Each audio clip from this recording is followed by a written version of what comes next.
y todo el Perú. Aquí están, engalanando con su talento y calidad,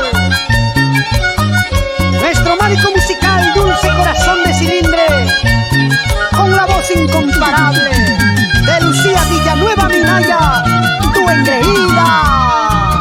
Es una noche de boda, él se casa con otra,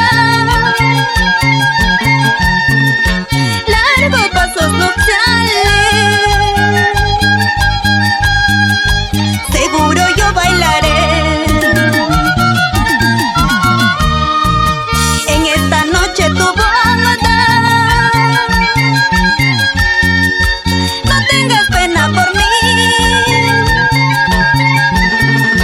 yo solo quiero tu dignidad,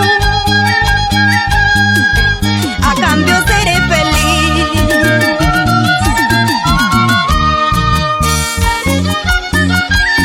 En esta noche tu boda, te deseo toda la felicidad del mundo, ya que lo nuestro no pudo ser, porque tú lo quisiste así, amor mío.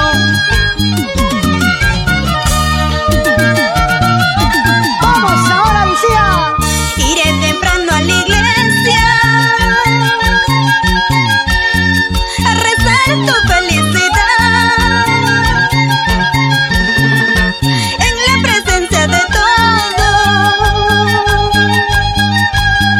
gritaré que seas feliz. Iré temprano a la iglesia a rezar tu felicidad,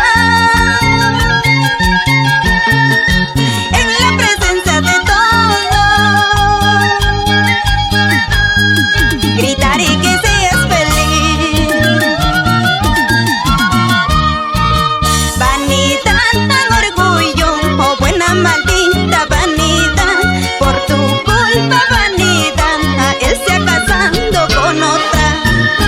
Vanidad, orgullo, oh buena maldita vanidad, por tu culpa vanidad, él se ha casado con otra.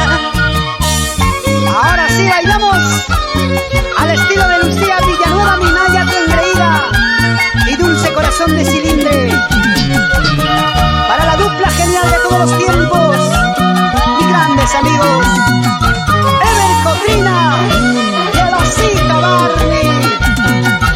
¿Cómo no? ¿Cómo no? Así a gozar, Johnny Chavarría Minaya. Vamos, Leonardo Valverde Sotomayor, tú también, Junior Valverde Sotomayor, SMA, Edgar Florencio, ese Charro, Dilmer Traslaviña, el Checho, Don Che. ¿Cómo bailan, cómo gozan? Así, así, desde Ancash para todo el Perú. Dulce Corazón de Cilindre y de Yapa, este pechito, Alex Lermo. ¿Y quien dijo que no? Aquí estoy yo. ¡Vamos ahora! Y en Paucaragua, en Caderica, Verónica Crispín Armas, Chinita bonita, bailando así, el rico Chimaichi. ¡Arriba Ancash, señores! Con Lucía Villanueva Minaya, tu engreída. Ahora, ella es la preferida, la aclamada Dulce Corazón de Cilindre.